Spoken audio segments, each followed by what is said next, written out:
சித்தர் பூமி. ஜோதிடத்தின் பரிணாம வளர்ச்சி. ஏஎல்பி ஜோதிடம். இதை படிங்க, உங்க வாழ்க்கை உங்க கையில. வணக்கம், ஏஎல்பி ஜோதிடர். இன்னைக்கு நான் உங்களுக்கு ஒரு ஒரு சிம்பிளான விஷயம் சொல்கிறேன். பட் அந்த சிம்பிளான விஷயம் உங்கள் லைஃப்பை எப்படி டோட்டலாக உங்கள் வீடை சந்தோஷமாக வச்சுக்க முடியும்னு பார்க்கலாம். சில வாசனை பொருட்கள் நம்ம யூஸ் பண்ணுறதுனால நம்ம வீட்டில் இருக்கிற விஷயங்களில் பாசிட்டிவிட்டி அட்ராக்ட் பண்ணுறதுக்கும் பணத்தை ஈர்க்கிறதுக்குமான சிம்பிள் டிப்ஸ் என்னன்னு பார்க்கலாம். ஸோ யூஸ்வலாக நம்ம என்ன சொல்லுவோம்னா, நிலைவாசல் அப்படின்றது தான் ரொம்ப ரொம்ப முக்கியம் நம்ம வீட்டுக்கு. அந்த நிலைவாசலில் நீங்கள் அலங்கரிக்கிற ஒவ்வொரு பொருளாகட்டும் எல்லாமே இயற்கை சார்ந்ததாக இருக்கட்டும். அதாச்சும் நெல்மணி தோரணை அப்படின்றது யூஸ் பண்ணிக்கிறது ரொம்ப ரொம்ப நல்லது.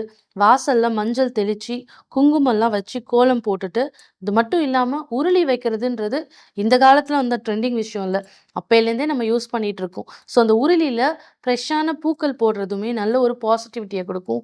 வாசப்படிக்கிட்ட நம்ம ஒரு சின்ன ஊதுபத்தியோ இல்லை சாம்பிராணி காட்டுறது அப்படின்றது ரொம்ப ரொம்ப விசேஷம். ஏன்னா நம்மளோட குலதெய்வம் வாசம் பண்ணுறது அப்படின்றது நம்மளோட நிலைவாசல் தான் அப்படின்னு சொல்கிறாங்க.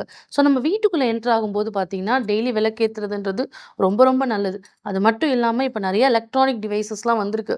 இன்ஃப்யூஸ்ட் ஆயில்ஸ் இருக்குது. இப்போ நீங்கள் சுக்கரன் ஆக்டிவேட் பண்ணணும்னா மல்லிகைப்பூவால் ஆன இன்ஃப்யூஸ்ட் ஆயில்ஸ் யூஸ் பண்ணிக்கோங்க. அது மட்டும் இல்லாமல் பச்சை கற்பூரம் போடுற இடத்துல ஐஸ்வர்யம் இருக்குது அப்படின்றது ஒரு தீர்க்கமான உண்மை. ஸோ ஆஃபீஸில் வீட்டில் நீங்கள் சாமி கும்பிடும் போதெல்லாம் இந்த இன்ஃப்யூஸ்ட் எலக்ட்ரானிக் டிவைசஸில் கொஞ்சம் பச்சை கற்பூரம் போட்டு அந்த அரோமா வீட்டுக்குள்ளே ஸ்ப்ரெட் ஆகும்போது பார்த்தீங்கன்னா நல்ல ஒரு ஆரா உங்கள் வீட்டுக்குள்ளே இருக்கிறத நீங்கள் உணரலாம். அது மட்டும் கிடையாது, வீட்டில் ஆஃபீஸில் உங்களுக்கு நல்ல ஒரு ஐஸ்வர்யம் வேணும் அப்படின்னா தயவு செஞ்சு சாம்பிராணி போடுங்க. சாம்பிராணி கூட சில ஆட்-ஆன் மூலிகைகளும் இருக்குது. நீங்கள் ஒரு நாட்டு மருந்து கடையில் போய் ஒரு அருகம்புல் வாங்கிட்டு வரீங்க அப்படின்னு வச்சுக்கோங்களேன், அதில் ஒரு நல்ல விஷயங்கள் இருக்குது. குங்கிலியம், வெண்கடுகு பார்த்தீங்கன்னா எஸ்பெஷலி வீட்டில் இருக்கிற அந்த கண் திருஷ்டியெல்லாம் டோட்டலாக உங்களுக்கு எராடிகேட் பண்ணுறக்கூடிய தன்மை இருக்குது. ஸோ சாம்பிராணி போடுறதுன்றது ரொம்ப ரொம்ப நல்லது. கம்ப்யூட்டர் சாம்பிராணிலாம் கொஞ்சம் போடுறதை கம்மி பண்ணிவிட்டு நீங்களாக நேச்சுரலாக ஒரு சாம்பிராணி வாங்கி அந்த கொட்டாம்பூச்சியில் நெருப்பு வச்சு செய்கிறது பார்த்தீங்கன்னா நல்ல ஒரு பாசிட்டிவிட்டியை உங்கள் வீட்டுக்குள்ளே கொடுக்கும். அது மட்டும் இல்லாமல் வீட்டுக்குள்ளே என்டர் ஆகும் போதே தேவையில்லாத விஷயங்களை வீட்டுக்குள்ளே டம்ப் பண்ணுறதை அவாய்ட் பண்ணிக்கோங்க. லைக் தேவையில்லாத பிளாஸ்டிக் ஃபுட் ஐட்டம்ஸ் பாக்ஸஸ்லாம் வச்சுருப்போம். ஏன் வச்சுருப்போம்னு நம்மளுக்கே தெரியாது.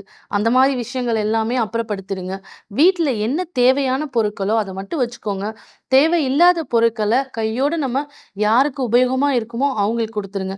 அதே மாதிரி கிச்சன் டேப்பில் தண்ணி சொட்டிக்கிட்டே இருக்கும்போது என்ன ஆகுதுன்னு பார்த்தீங்கன்னா வீட்டில் பணம் சம்மந்தப்பட்ட விஷயங்கள் அதிகமாக விரயமாகும்.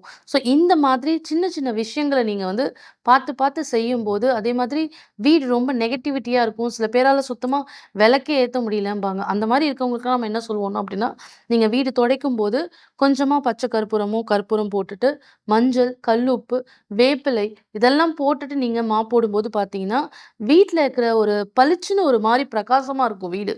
இது என்னன்னு பார்த்தீங்கன்னா அந்த நெகட்டிவிட்டி அந்த கல்லுப்பு டோட்டலாக உங்களுக்கு எடுத்துரும். ஸோ சின்ன சின்ன வாசனை பொருட்கள் மூலயமா தேவையில்லாத விஷயங்கள்லாம் எடுத்துட்டு ப்ராப்பராக நீட்டாக நம்ம வச்சுருக்கும்போது கண்டிப்பாக அந்த வீட்டுக்குள்ள ஒரு தெய்வ கடாட்சம் இருக்கும், மன நிம்மதி இருக்குமானா 100% இருக்கும். ஸோ இந்த மாதிரி மெத்தட்ஸ் ஃபாலோ பண்ணிக்கோங்க, டிப்ஸ் ஃபாலோ பண்ணிக்கோங்க. தேங்க்யூ.